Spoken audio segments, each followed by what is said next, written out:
Welcome to the Nonprofit Exchange Podcast. Stories by leaders for leaders to help you raise the bar on your own excellence, to release the potential inside of you. Now, here's today's podcast. Greetings, it's Hugh Ballou and Russell Dennis on this version of the Nonprofit Exchange. And a dear friend who I see too rarely. We've been talking virtually, but now we're together. And I said, why don't we talk about some things that are on your radar? And Mark S.A. Smith, welcome to the Nonprofit Exchange. Such a delight to be here. Thank you, Hugh. Hello, Russell, and hello, friends on Facebook. Welcome. We've got a lot of interesting things to talk about because 2018 is going to be an astounding year. Yes, I said 2018. You might be listening to this at 2020, 2024. But you know something? I think that probably what we're going to talk about today will still be issues even in the next 5 to 10 years, or opportunities as the case may be. We heard messages that are timeless, but you're right. We're just turning the page into 2018 as we're recording this. And if you're aware, you're a regular listener to the Nonprofit Exchange, you know you can go to thenonprofitexchange.org and you can see the video versions of these, but you can go to iTunes and download The Nonprofit Exchange. So, Mark, you're in a series of really powerful interviews that we've done over 3 years. We're starting our 4th year of these great interviews. And what we endeavor to do more often than not is to find people that have business expertise. And let's install that particular business expertise into the charity. It might be a church or a synagogue or a membership organization or a community foundation, but it's some sort of philanthropic work that we're doing.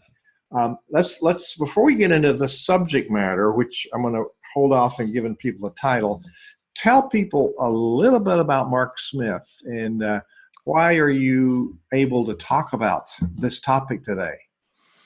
I help people sell complex, expensive, high consideration things as fast as humanly possible. I'm an electrical engineer, so therefore I'm a systems thinker. I have recovered. I don't sell or do engineering very much, but I do help people sell complex things. That is where you have multiple people involved in making the decision. Each person has a different view of what creates value and what we need to do. Sounds an awful lot like this nation, doesn't it? Yeah. So how do you round up consensus? How do you head people all the same way? And just like when we're working with nonprofits, herding cats is what we have to do. It's the same thing when you're selling expensive technology. So what I'm doing here is applying all the things that I've learned about selling very expensive things to the world of nonprofits.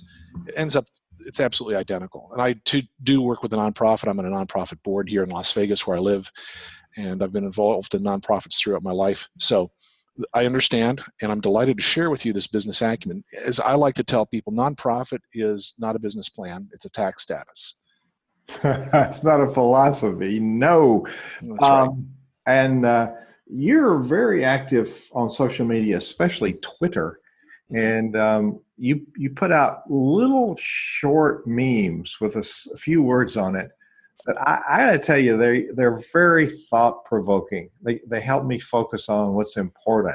Well, I'm honored that happens. Thank you, Lou. Thank you. And there's been this coincidence of you're tweeting on the things that we're actually talking about, sometimes simultaneously. So I find that to be fascinating. So, well, the issues are the same, Hugh. Whether it's nonprofit or the for-profit world, the issues we face are frankly identical. Yeah. I laugh when business leaders say, "Oh, that might work in the church, but it ain't gonna work in business." Well, or the other side is that the religious leaders say that might work in business, but that won't work in the church. Oh. If it's true anywhere, it's true everywhere. We're humans working with humans. I think we've stalled long enough in telling people what the topic is. So, what is the topic? Russell wants to know. All right, Russell, you ready?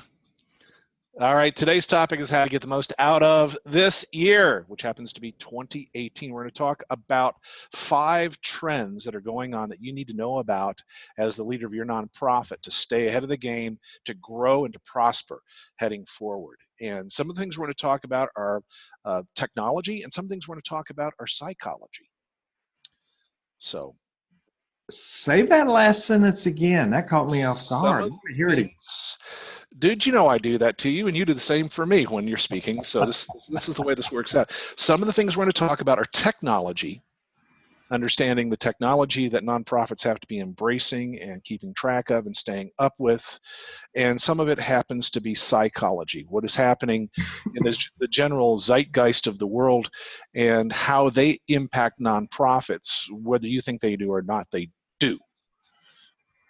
Your constituents, your members, your flock, all are impacted by what they see in the news and what they experience with retail and what happens in the business world, and they carry those attitudes and insights into your organization, whether you want them to or not. And so we have to manage that, we have to deal with it, and we have to capitalize it wherever possible, and perhaps even neutralize it in some cases. That's what I mean by psychology. Absolutely. Well, and I think we're guilty in any discipline. And I know in the church, I've heard people say to somebody, "You're so heavenly minded, you're no earthly good." We all live in the reality of today. And I can say that I served the church for 40 years and probably got to that space myself. So I put in very carefully numbered bullet points and noticed that I numbered them wrong. So I gave the title a number. But our first one is called Omnichannel.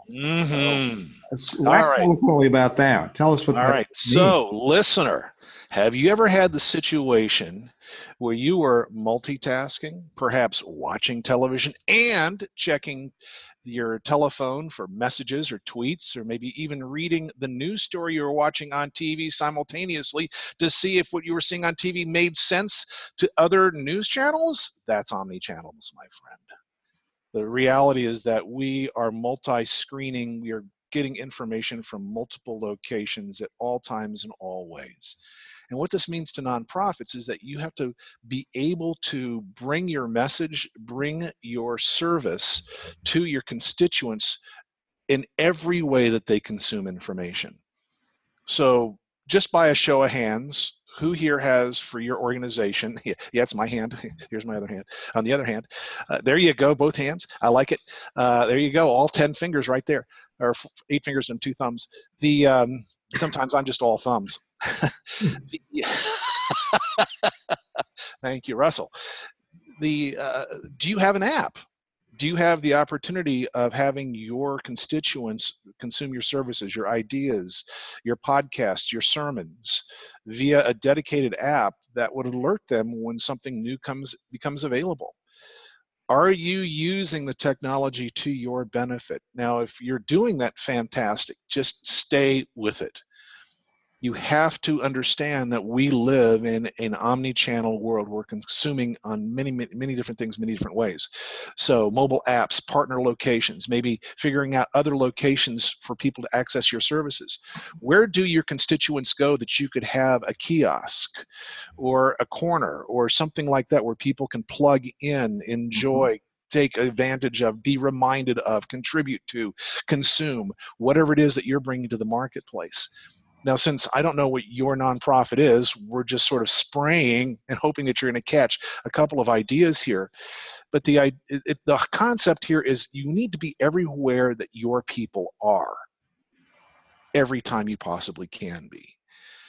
And the reality is, if you're a church, people are carrying around sermon in a box, in their mobile device. So chunk things up into 5-minute pieces to give them a chance to remind and refresh and renew. And if you're supplying educational elements, keep pushing out opportunities for people to learn and to refresh. And if you're supplying the opportunity for people to volunteer, if they're standing in line or waiting at a traffic light and they can pull out their mobile device and they can contribute something in some sort of thought-provoking way, let them do so. That's what we mean by omni-channel. Take advantage of that any way you possibly can. You said something about 5-minute segments: remind, refresh, and renew. Yes. Tell us more about that. Well, what I'm finding is short segments of content that provoke people. Just like when you read something from me on Twitter, you're telling me that I'm inspiring you, I'm provoking some thoughts, I'm causing you to think about some new things, maybe connect some new dots. Those tweets, the bulk of them are 140 characters. There's some that run a little bit longer thanks to Twitter's new length limits, but it's a very short little boom. It's a little thought bomb that goes off in your brain. And as a nonprofit, most of us are in business to inspire, to have people live a better life, to improve their condition, to stay on target, to stay on task, to stay on the straight and narrow. And that requires constant reminders. The thing to keep in mind is, for example, if you're a church or if you're an organization where people come to see you once a week or once a month, it's not enough. They're bombarded by all these other messages and all these other counter messages that they may not wish to consume. Our job is to remind them that there is another way of thinking. There is another opportunity. There is a better potential for them that they've already volunteered to be a part of. So if we can chunk our messages either from a text standpoint or from an audio standpoint or from a short video standpoint to refresh and renew and remind themselves. And there's a reason why those of us who have a spiritual practice, it's a daily practice, if not hourly. Oh, yes. Oh, yes. That is so important. I think the biggest flaw I see in organizations is when people say, well, they should know better because we told them that. And like they told them that in 1903. Have you repeated it since then? Well, here's the problem, friends, is you may have told them that, but the other side has told them their viewpoint 1,000 times between the last time you said it. So omni-channel, when I first saw that point, I thought it was a piece of software. So Russell's over there taking good notes. So Russell, you want to weigh in on this multi-channel, multi-touch point? It's really, Mark, what you're doing is top of mind marketing, isn't it? Yes. Let's just keep reminding them what they've asked us to remind them of. Hey. So Russell, he's been very, very polite. So he's been quiet. He's been smiling. He's given me thumbs up. And he's also muted. Not anymore. We can quickly fix that. Greetings and salutations, Mark. Good to see you again. It's been a while. And I was just typing that when you're out there in multiple places, where your people are, and that's the important thing to figure out is where are your people, and getting out there and getting in front of them. We're in a short attention span society, and so if you're not out there online, you're kind of left behind. It's not a fad. It's not a trend. It's here to stay. Well, I think it's also in person. Where do your people hang out? Yes. So I'm hearing omni-channel as virtual as well as live. Absolutely. Physical too. It has to do with digital signage, for example. Digital signage is omni-channel. Most of us have digital signage in our houses of worship. And, as I pointed out, as we talked about, where are they? Let's see if we can put a digital sign in the places where our people hang out to remind them of the messages that they have agreed to consume. Great. Now, number two, how the growing economy. Now, we're sitting at the top of 2018. The stock market's been growing. There's over 100 companies that announced employee dividends and financial expansion of programs since the tax bill passed at the end of 2017. There's all kinds of energy in the economy. So talk about how that benefits the nonprofit sector.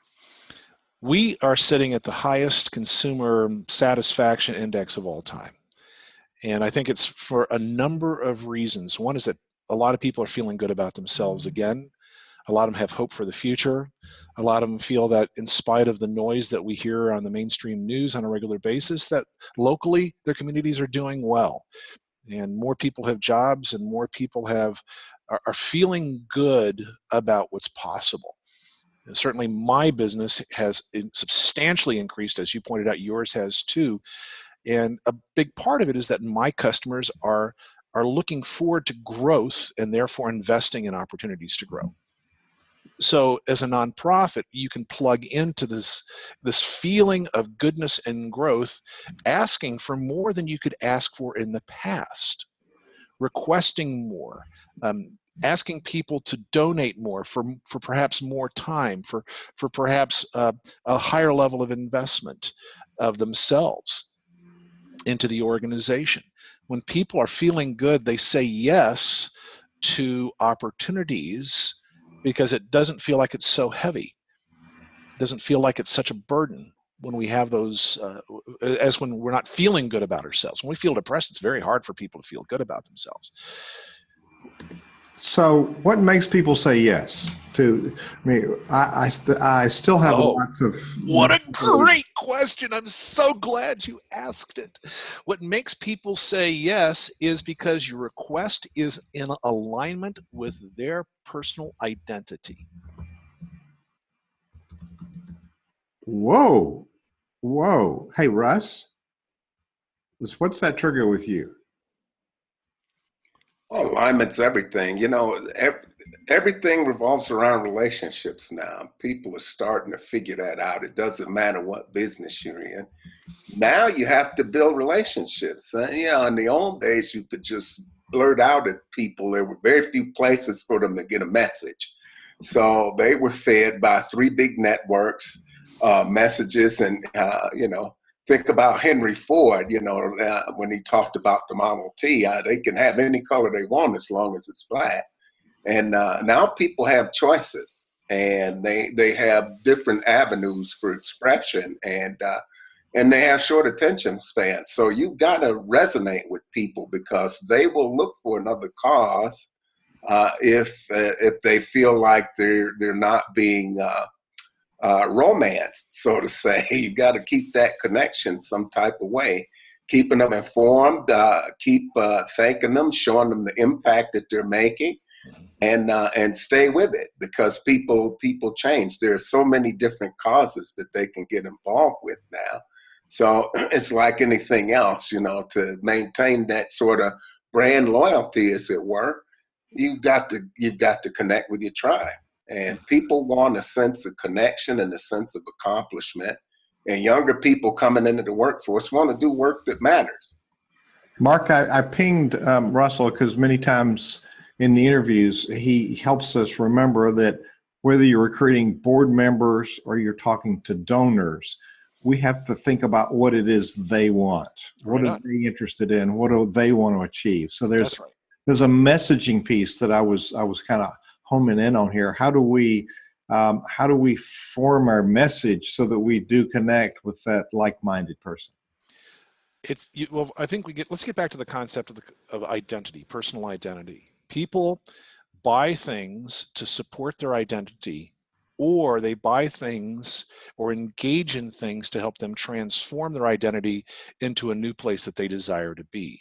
Mm-hmm. And it's a really important concept because all sales, all marketing, all recruiting, all conversion happens when a person sees their identity as that which you are offering as a nonprofit. And that transformation for a lot of people is where we're heading. As people grow, they transform. As young people go from high school to college, they're transforming. As they go from college into the workforce, they're transforming. And that personal identity, how you view yourself and how you want to be viewed by and Russell, you said it right on, tribe. We choose our tribe, and those choices that we make determine our tribe. And in a model that I've generated, those tribe decisions are mission critical. And the reason why is because if you make the wrong choices, the people who you might like may just stop calling you back. They may just quit inviting you out. They just might leave you on your own. And that's where that personal identity comes into play. Identity happens way more than people realize. And a great example of that is sports. So Russell, do you consider yourself a sports fan? I love it. You know, yeah. Do you have a team? I believe it or not, I root for the Cleveland Browns. Well, see, there you go. And why the hell would an intelligent man like you root for such a losing team when a logical person would pick a winning team to root for? Well, you know, I grew up there. That's it. I haven't lived there. Yes. In almost, you know, it's been close to 40 years since I lived there. But, you know, home is home. It's part of your we're finally getting identity. some traction with basketball and football.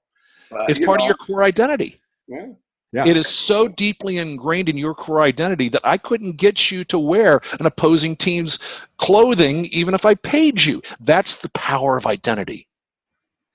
And when you as a nonprofit can tap into that identity, that's where you really get that brand experience where people refuse to go anywhere else. Yeah. But you have to keep reinforcing the identity, and you have to make sure that the identity that you're offering continues to shift in the proper direction over time. Now, in a growing economy, people have the opportunity of transforming that identity. And that's really where we're going with this number 2 point, is it gives you a chance to perhaps recruit people, to bring people in that you just hadn't been able to before because they couldn't afford it, or they didn't have the bandwidth, they didn't have the money. Now they do. And so get very, very clear, a definitive, passionate audience that wants to be recognized or grow their identity can help you as an organization grow. Get really clear, get really sharp about this, and it's going to have a massive impact for you in 2018. Cool? And absolutely, you talked about unemployment, but actually the numbers show that the unemployment figures in January, end of the year of 2017, were the lowest they've been in forever. Mm-hmm. But there's still people who are underemployed. They're not unemployed. They're underemployed. Sure. And in fact, those underemployed people are the ones that are perfect for volunteers. And the reason why is because as humans, we like to feel like we make a difference. Russell, as you pointed out in the last comments that you were making, is we really want to feel like we're doing good, like we're making a difference. And when we're underemployed, we don't have that feeling that we're living up to our potential. And so people in that environment can be invited to fulfill that in a nonprofit volunteer type of situation. And whether it's an executive who is moved to a lower position, who needs to give back and still provide that strategic input, that is the perfect person to capture, for example. Or perhaps the stay-at-home mom that went back to work because her kids are out of school, out of the house, and as she enters back in, she really doesn't go back in at the top level where she started, so she comes in at a little lower level, and she needs to fill that gap of feeling good about herself until she can be promoted up to that new level. That's the opportunity that you as a nonprofit can fill. So you spoke earlier. You spoke earlier about working with a local nonprofit there in Las Vegas, where you live. Why did you say yes to that? Well, for 2 reasons. One is that I have an expertise that the association can use.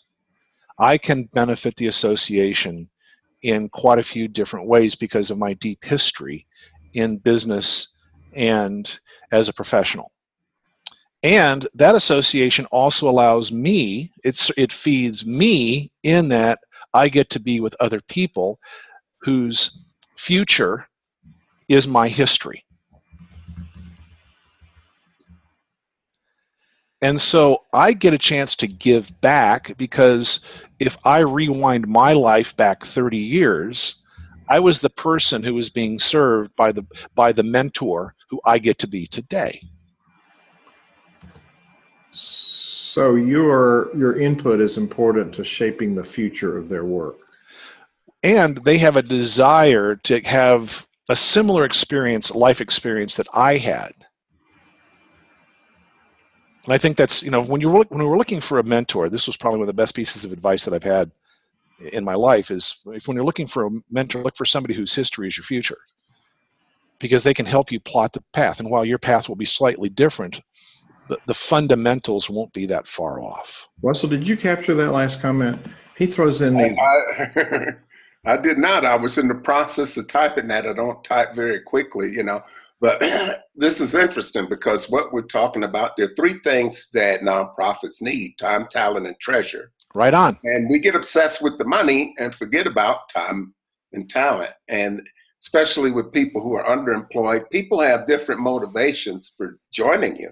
Yes. So when you're clear about what it is you're trying to do, you've inventoried all your assets, which include time, talent, skills, knowledge, abilities. That's all assets to the nonprofit.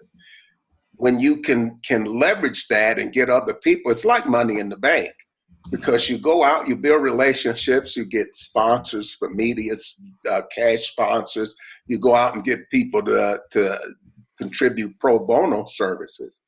You bring students in, you bring professional firms. You know, there's a number of different ways to approach getting pro bono talent. But when you're clear on who you are and what you need, you can offer these folks sometimes. Maybe they need to build their portfolio. Maybe they're retired and they just want to give back. Maybe they're entering the workforce. Maybe they're underemployed and they want to have some projects and creations of their own. So you can set that table when you're clear on what it is that people want. They're going to come support you, and always just kind of keep evaluating, putting challenges out there for them to stretch and to grow, invest in their learning. They've got reasons to stick with you in that case. Right on. I think that if you get the time and talent right, the treasure follows automatically. And the reason why is, what is money? It is a reward for doing what others want. It's canned labor, another way of looking at it. Canned labor, but meaningful labor. It's not standing at a copy machine all day and that's right. Coffee. It's actually creating things. Yeah, building your social media strategy, writing policies. It's endless. It's endless the number of things you can find volunteers to do that they can help support your organization with. Yes, even fundraising. So sky's the limit. It's up to your own creativity and finding out what moves people.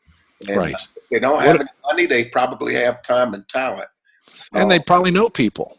Yeah. And there's also ways of converting some of that talent and some of that time into treasure. And if you think about it, that's what a business does. It converts time and talent into treasure. And as a nonprofit, you can do exactly the same thing. Your tax status permits that to happen. Yeah. Well, money is also a reward for providing value. Right on. It's another way to keep score.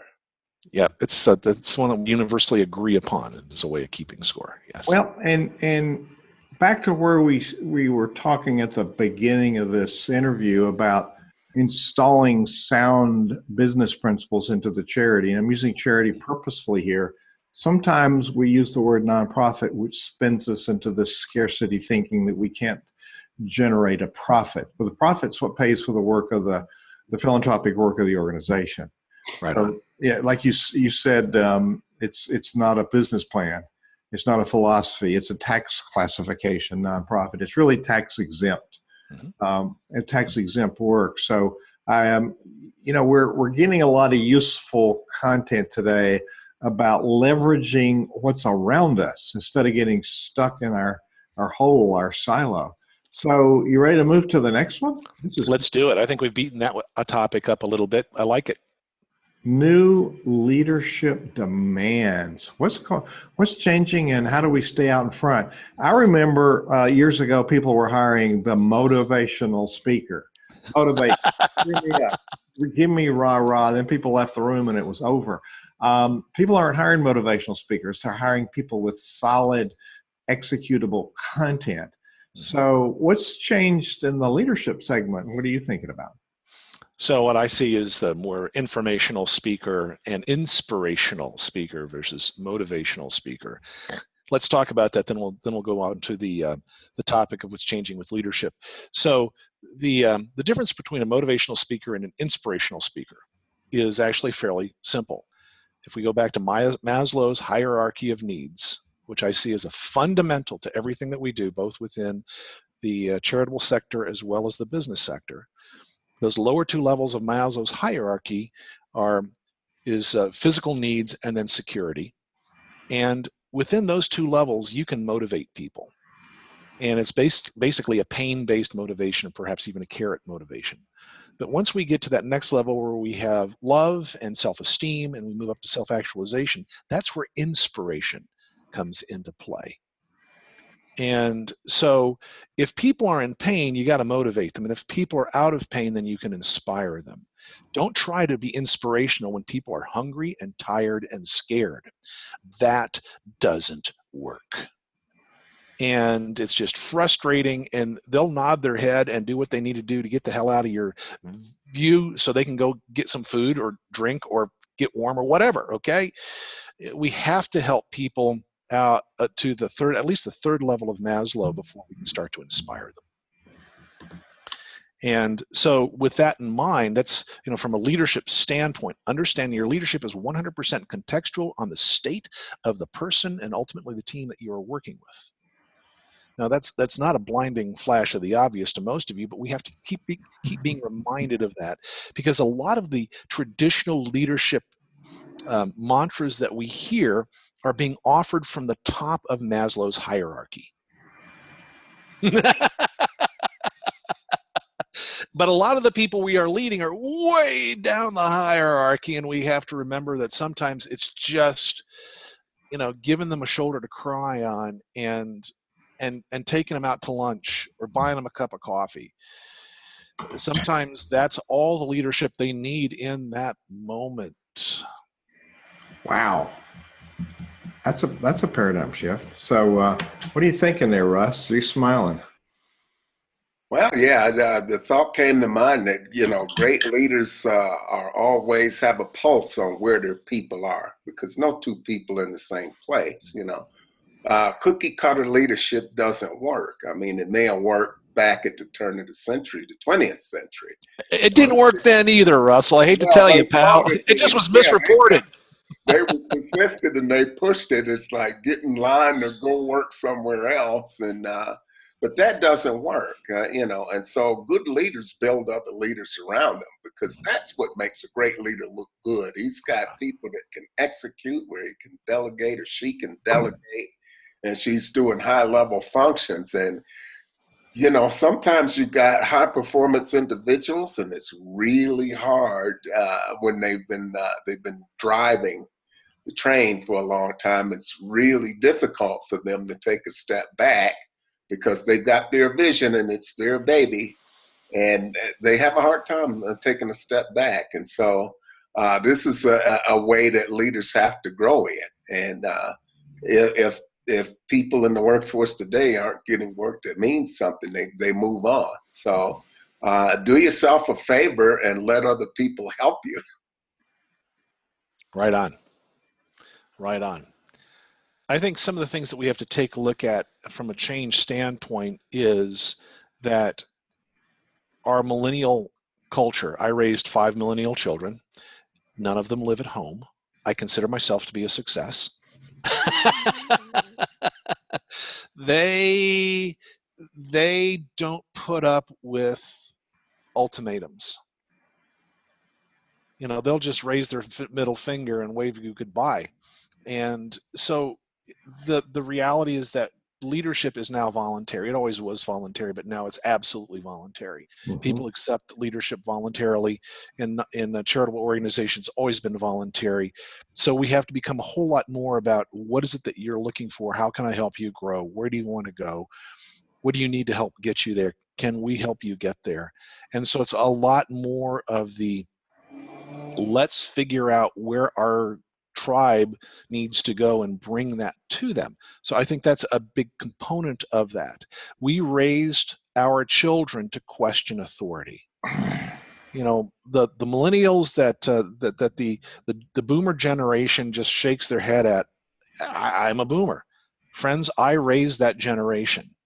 I raised them to be what I wanted to be when I was their age, which was had the freedom to ask questions and to push back and to say, that's really stupid. Why do you make that? And back when I was a kid, of course, that earned a slap across the face. So I learned to shut up very quickly. But, I let my kids ask those questions. And they were hard questions. They made me a better man. But it also means that no longer will military-style authoritarian leadership work. It has to be collaborative leadership. And I think that really is where it changes. But how do we do collaborative leadership? It's dead simple. You just ask people. You ultimately, as the leader of your organization, get to make the decision. But you also have to have that collaboration of how we arrive at the destination. You're responsible for the destination, and then we collaborate about how we get there. That is what I see as being a major shift. And that's especially true in nonprofits, because we do attract some capable people, and then we think we have to do it as the leader because we don't want to bother them. They're volunteers or they're busy in their real life. But wait a minute, that's why they showed up. You got it. I set that one up good. Yeah. And you're really interfering with what somebody has come to do. Yes. But that seems like a logical step, but that's a huge problem. And in Bowen Leadership Systems, Murray Bowen created this whole, as a psychiatrist, this whole leadership methodology.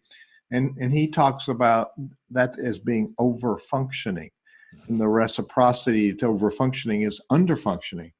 And especially when you have a boomer, me, and you're talking to millennials, like our editor of the magazine, Todd, it's very clear. He says, tell me where you want to be and then let me get there. Mm-hmm. And nobody likes being told the steps or micromanaged. Millennials like it the least of any particular segment. But you raised 5 millennials, and I don't see any wounds on your body. No, actually, I'm a much better man. Before I raised my 5 millennial kids, I was a jerk. Really? Yeah. Man, I knew everything. And I knew exactly how to do it, and I could prove it. And if you didn't believe me, I'd write a book about it. Wow. Yeah. So yeah, I just sense that pleasure. But here's the thing, Mark. They'll be back. And they're going to bring more with them. Oh, yeah. It's going to get better and better and better and more disruptive and more delicious. And these are going to be free human beings. There's this story of this conductor. You know, conductors are known to have healthy egos.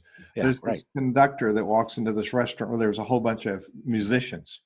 And one person stood up on one side and said, hey, all conductors are jerks. And then, whoa, it got back like this. On the other side, somebody stood up and says, hey, I resent that comment. So the conductor looked at him and says, hey, are you a conductor too? He says, no, I'm a jerk. I love it. That's a reframed lawyer joke. Sorry. Well, the way that I like to talk about conductors is conductors are really highly skilled. They can play every instrument in the orchestra. They can, but not well enough to make a living. But at the end of the show, your tickets on the train either. That's right. But the model you're talking about is the conductor doesn't tell them step to step what to do. No. The conductor says to the oboe player, the violinist, or whatever, this is the effect I want. Here's the result I want. Guide the process. So I wanted to segue into that as a model for what you're talking about. Yes. And that's been a consistent model over the decades. But if we look at that in today's world, leadership is profound influence. Yes. And not the micro that you're talking about. Do this, do this, do this. It's a nuance of engaging people and empowering people to raise the bar. That's the essence of transformational leadership. Really, is building a culture of high performers that respond to you. So we're looking at what has changed, but also we're looking at earlier you talked about transformation. Yes. So there's a transformation in ourselves before we can be effective. How does that link with what you're talking about? Everybody that I know is going through some form of transformation. They're trying to add a new skill. They're trying to let go of an old habit that they see as not serving their life any further. They may be going through a spiritual revolution where they're going from less spiritual to more spiritual. It may be that they're looking for a physical transformation, losing weight, adding muscle, adding health. And those transformations always trigger help, because if we could do it on our own, we already would have. And so we need either skills or encouragement or motivation or a tribe to travel with. And let's talk about transformation for just a minute. Let's have some fun with this. And I know that we've bumped into, I think you bumped into this idea with me before, Hugh, and let's just talk about it. I think we have enough time. It's actually fairly simple. There's fundamentally a 7-step process in transformation, plus a step 0 and a step -1.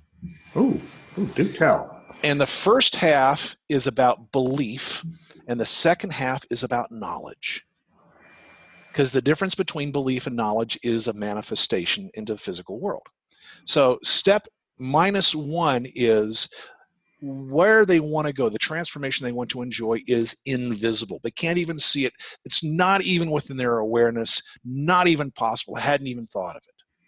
And if you, as a charitable organization, want to find new people, part of your job is to message the outcome that you deliver, so that we can take the people that don't even see that as an opportunity into something that is within their awareness. But the step 0, going from impossible or invisible, is to impossible. That's the step 0. Oh, that's impossible. I could never do that. I don't see how that's possible. That's step 0.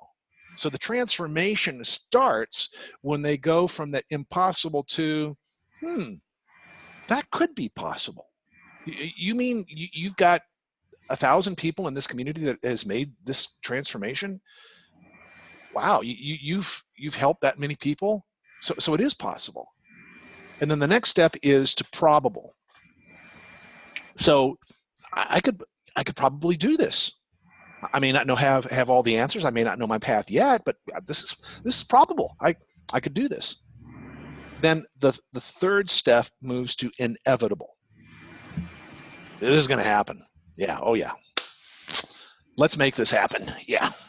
All right, so -1 is, where do you want to go? Decide on the outcome. -1 is invisible. Don't even know it's possible. Invisible, okay. Step 0 is impossible. Okay. 1 is possible. Possible. 2 is probable. 2 is probable. And 3 is? Inevitable. Inevitable. Russell, this is going to happen. I know how to do this. Woohoo, help me. Russell is scribing these. He's capturing your brilliance and steps. Okay. All right, so that is all based on increasing belief. Because the transformation has not yet become physical. It's still non-physical. It's thought, and that's about it. Now we cross over from the non-physical to the physical, from the belief to the real. And that is, step 4 is real. We go from inevitable to real. And then from real to sustainable. I did it. Okay, let's do it again.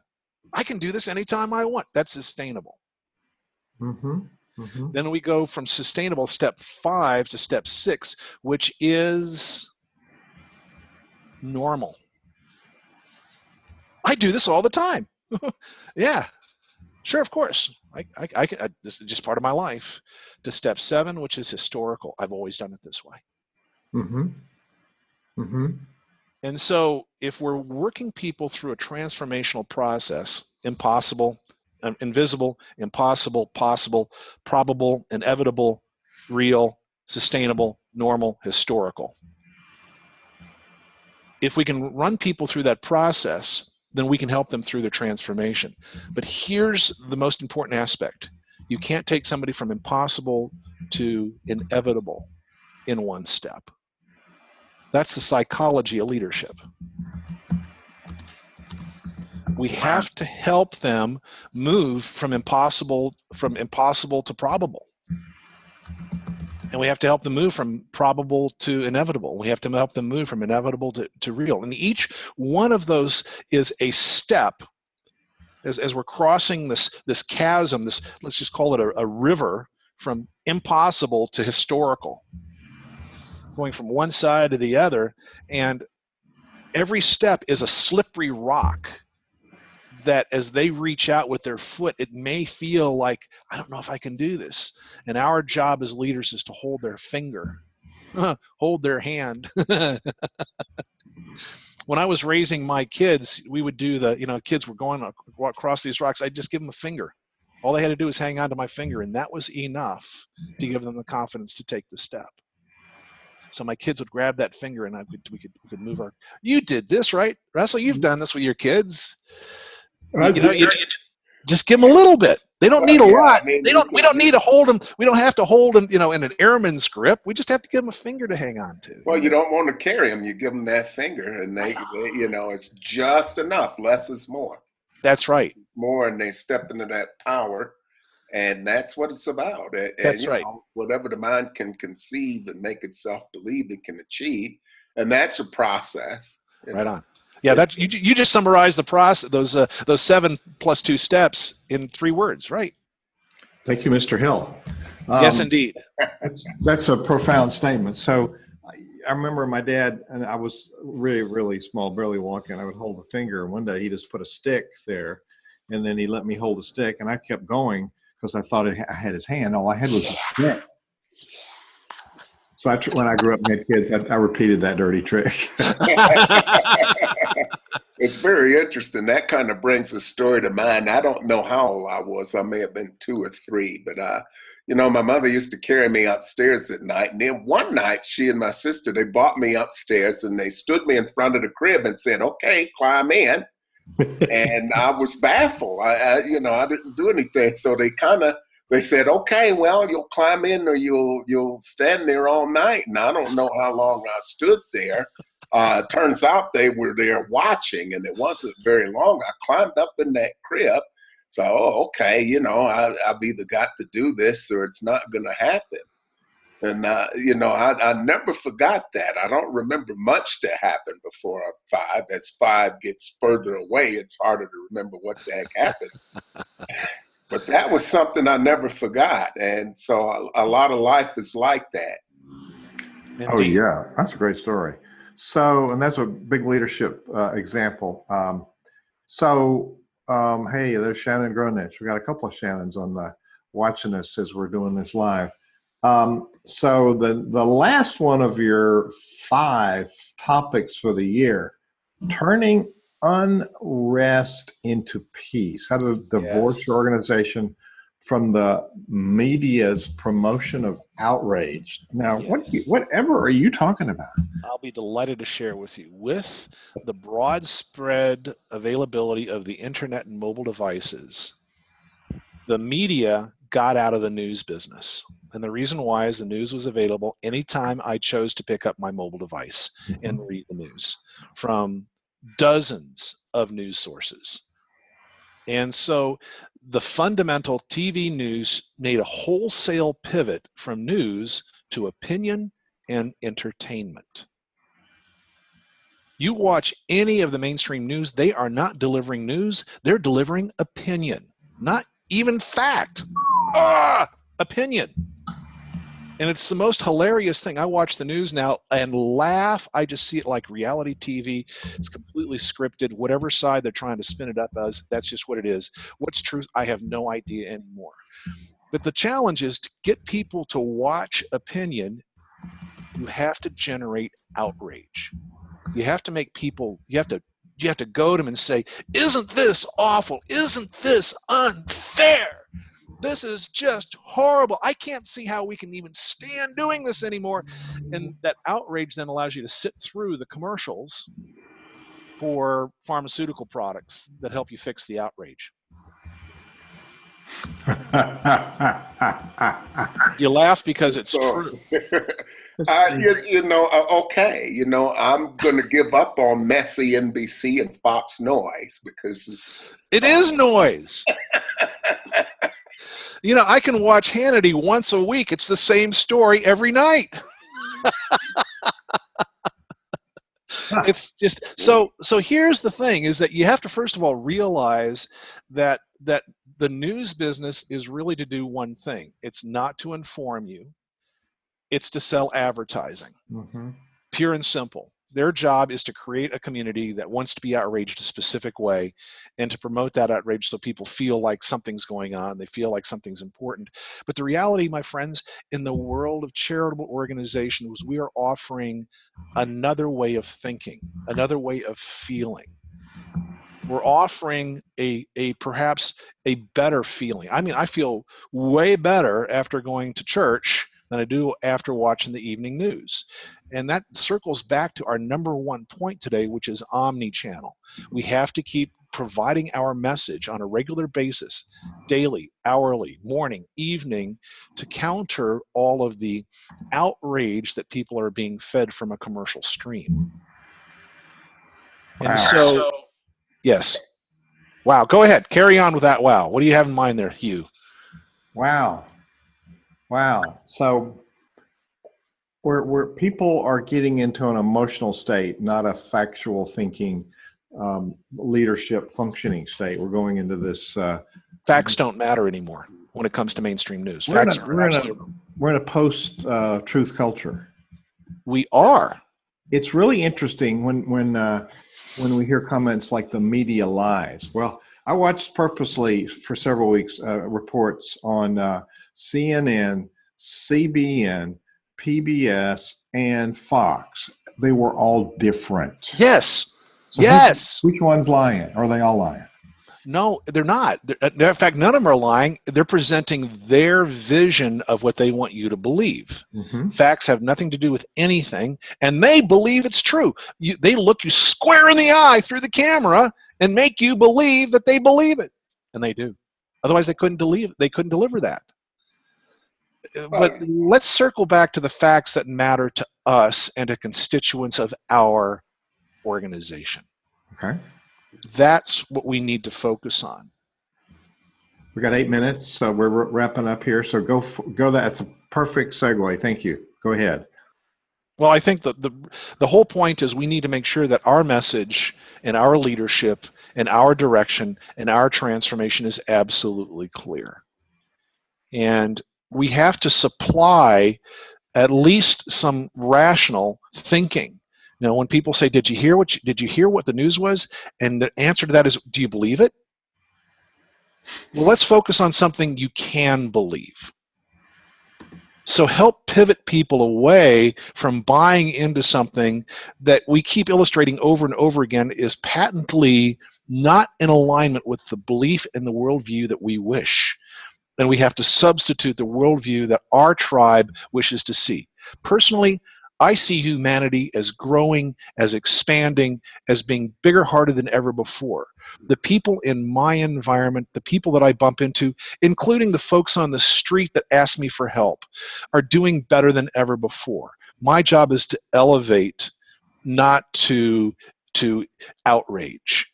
Mm-hmm. And I think that there are way more people that have that desire than ever before. And perhaps that's why Cartoon Network has a higher rating than CNN. It's because we want to feel good. We don't want to feel bad. And as charitable organizations, bringing that good news to people and giving them things they can do to feel better about themselves and to improve humanity and to improve their tribe is probably the ultimate thing we can bring to our constituents. A couple of things just to piggyback on what you were saying, just out of my own experience. I was an advertising salesman for WAGM-TV while I was in college. And our most expensive segment were the news slots. So that sort of supports that. And that's been the case for quite some time now. That was a few years ago.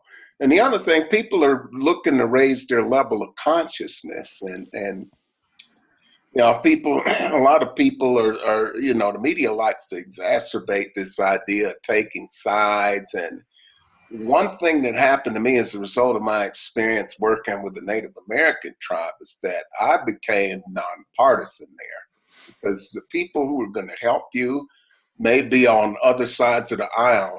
I was literally more interested in what was going to benefit my tribe, right on, than what fit their politics. So what we're talking about really is raising our level of consciousness. And me, for the most part, I've tuned out on those things. I can't watch that stuff. If I do happen to catch glimpses of it, I mean, nobody lives out in the middle of nowhere. There are a few people off the grid, but you're going to be exposed to some of the noise. And Sure. Does that noise matter? We're trying to raise our level of consciousness, and there are people who need our help. And when that's the driving thing, you learn to play nice with others. You don't have to always agree on everything, except who is it that you want to help and how can you get there? You leave all of the ego and the crap on the doorstep and come together to perform a mission. So Right on. I'm glad you haven't said anything that made me so angry I have to go put a nasty tweet out. Personally, I have a Twitter account and I know how to use it. personally, I have a positive posting policy. If I can't say something nice, I write them a letter and burn it. Oh, I think that you don't mail it. That could get you in a lot of trouble. No, we don't do that. No. Don't ever, when you write a letter to somebody, if you're emailing, don't ever put their address in there as you write it. Otherwise, you might, by accident, send it. Guilty as charged. I think it's good to write letters every once Absolutely. in a while. So, us old guys write letters, but hey, you can write letters for you younger folks out there. It's a dying art. It's fun. It is great fun. I wrote myself a letter on New Year's Eve. It's part of our ritual, is to write ourselves letters that we get mid-year. Just to wrap up this segment, I think an important component is, what is your core principle as a leader? And then focus on activities that will provide you and your tribe with those core principles. For me, my core principle is freedom. And everything I do needs to lead me to freedom. Freedom of thought, freedom of action, freedom of life. And from that freedom, then I can serve people. I can't serve people when I am not free, both from a thought standpoint, a physical standpoint, a monetary standpoint. And so I use that personally as my filter. If I'm going to do something, I'm going to say something, I'm going to act in some way, the question is, does this bring me closer to more freedom, or does this take freedom away from me? And it could be anything else. It could be oneness, it could be joy, it could be love. It doesn't really matter. All of them boil down to the same situation anyway. Just that word resonates with me. And I think ultimately that's what we need to do to bring peace to our tribe. And as strategists, Russell and I encourage people to be very clear on their vision, why they're doing something with the value. And as charities, we have to be very good at defining the impact of our work. Yes. And what difference will it make? And we achieve all of that through setting powerful goals. And you've given us a whole lot of ideas for goals. And Russell mentioned him before, and he's looking behind you there. I think that's behind you is Henry Ford. He says, actually, that's Edison, but that's Edison. Carry on. That's Wizard of Menlo Park. Yeah. They live next door to each other down in Fort Myers. They did. But, Edison said he never failed. He just found 9,999 things that didn't work before he invented the light bulb. And Ford said, obstacles are what you see when you take your mind off your goals. So they were both dedicated to excellence. And they were both in tune with the culture and the trends of their day. Yeah. Mark Smith. I don't know a lot of people with two middle initials. Mark S.A. Smith. You stand out from all those other Mark Smiths. That's the reason why, pal. That way you can find me on Google. They're imposters. No, they're not imposters. They're just hiding. Well, this is really rich in content. So, Russell, you got a closing? We just got about a minute here. You got a closing comment you want to lift here? Hey, Russ, you want to okay, there we are. I'd like to thank Mark for the thoughts that he dropped, and you're sort of preaching to the choir, and it's really about who you are, and that's a message that has to ring through. Who are you? Who are you? And that way you can connect with the people that you're aligned with. I love the alignment. Great comments. Notes in the Cinevision Leadership webinar notebook. I got the notes from the chat in there. So those will be out there for folks to look at. And it's a great day here. Super. Mark, thank you for being here and sharing your wisdom with us. Always a delight, my friend. Thank you for the invitation to do so. We've got plenty more in 2018.